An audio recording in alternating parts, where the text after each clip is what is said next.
مجمع النورین ہے جسے شیخ ابو الحسن بن محمد نجفی الرازی المرندی نے لکھا ہے۔ صفحہ اس کا 152 ہے۔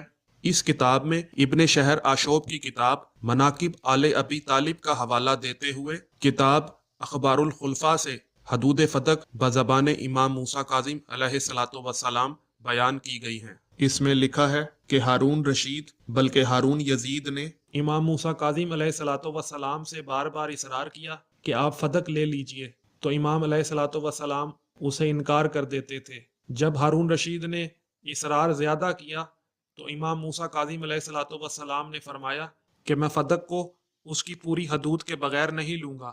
ہارون رشید نے امام موسیٰ کاظم علیہ الصلوۃ والسلام سے پوچھا کہ فتق کی حدود کیا ہیں؟ تو امام موسیٰ کاظم علیہ الصلوۃ والسلام نے جواب دیا کہ فتق کی پہلی حد عدن ہے۔